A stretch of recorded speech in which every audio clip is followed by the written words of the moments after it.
Welcome to Pennsylvania in Focus. I'm Kristen Smith, Pennsylvania editor for the Center Square. And joining me today is the Center Square's Pennsylvania reporter, Anthony Hennin. Last week, Anthony covered a long, winding hearing about Pennsylvania's power grid, which also includes 13 other states and the District of Columbia. In this particular conversation, Ohio and Pennsylvania lawmakers got together to talk about the issues that they face, especially as we bring more renewable energy resources onto the grid and try to balance those with some of the more stable legacy generators through natural gas and coal that we already have. So, Anthony, this is a really complex subject, but let's try to stay up as high as we can looking down over it. What is the big problem that we face as we both yearn and strive for this clean energy future, but are still so reliant on the fossil fuels of the present?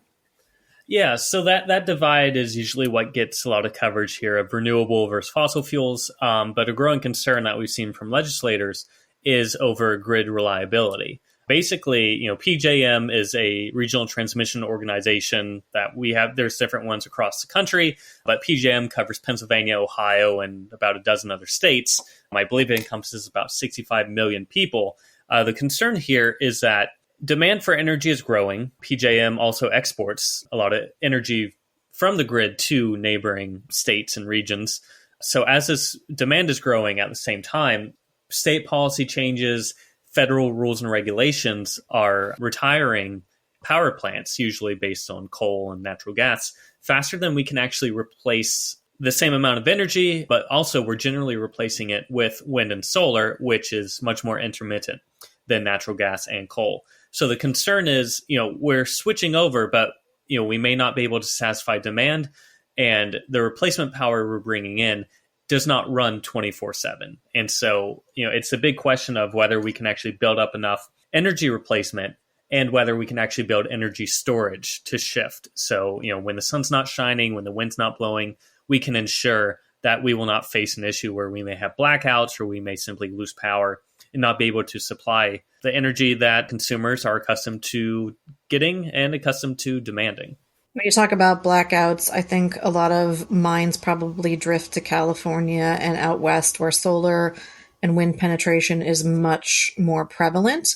And they also have a very big load on their electricity grid. And what that means is that sometimes certain areas are what they call load shed, I believe. They are forced into lower or no power in order to accommodate the power grid so that it doesn't become overheated, I suppose. And so is there concern that we are headed in that direction if we don't slow down? So yes and no. I mean, there's warning signs, but at the same time, there's at least cause for optimism. One of the major things that's been a sticking point with PJM, its permitting process and its process of getting energy projects actually connected to the grid. That's been a long thorn in the side for energy providers across the states. But they've set in progress some reforms of changing that and how basically getting priority to projects that are ready to go rather than the previous status quo, which was you would immediately submit a proposal because it was a first in, first out system. Now it's shifting to a system where the first one ready to go gets priority. So we see some significant progress on reform within PJM. But also, as Glenn Thomas, who's president of the GT Power Group, he argued, we're turning a corner, folks. We have a lot of work to go. This is a marathon, not a sprint. It's going to take some time. But if you get the market signals correct, history has proven it can be done. So we're generally looking at adding about the same amount in the next 10 years as we've done, in the previous 10, 15, 20 years. So it's not necessarily something that's impossible, but there is some concerns that, going through this and really expecting all this to come from wind and solar, we could end up in a situation like California, like Texas that we've seen. So, it's not necessarily, we're not at a crisis level, but there's some concern of, make sure we get the permitting process right, make sure we get prioritization right, and we can actually get a lot of these things in the works. If we get some hurdles out of the way for natural gas, that can supply some important base power. But it's something that it's not inevitable.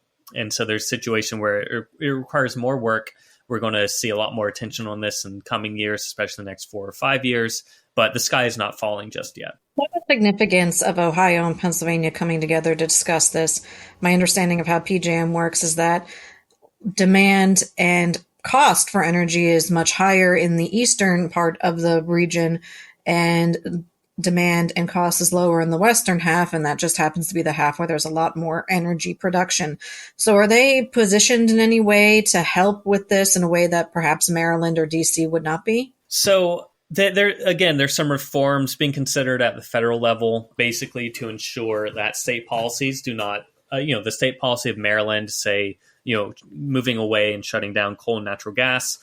If it drives up prices, that drives up prices in Maryland rather than driving up prices in Pennsylvania and Ohio. Generally, Pennsylvania and Ohio have really embraced sort of a market approach to this and making sure that the price signals are, moving and incentivizing the right sorts of building or changes. So, Pennsylvania and Ohio in recent years, their energy cost is below the national average. And it does seem like even if states like Illinois and Maryland that are within PJM's grid, even if they make conscious policy choices to drive up costs, that will not necessarily affect Ohio and Pennsylvania negatively. Where it gets interesting is that Pennsylvania and Ohio generally export energy. They produce more energy than they actually consume. And so as we see other grids that may end up having energy shortages and needing energy coming from PJM, that could really put some pressure on the system. Listeners can keep up with this story and more at thecentersquare.com. For Anthony Hennon, I'm Kristen Smith. Please subscribe and thanks for listening. Like to stay informed on the go? Audible has an ever-growing selection of audiobooks at your fingertips. Whether it's that classic you've been meaning to get to or the new release you've been waiting for, follow the link in our show description to get 30 days of Audible free.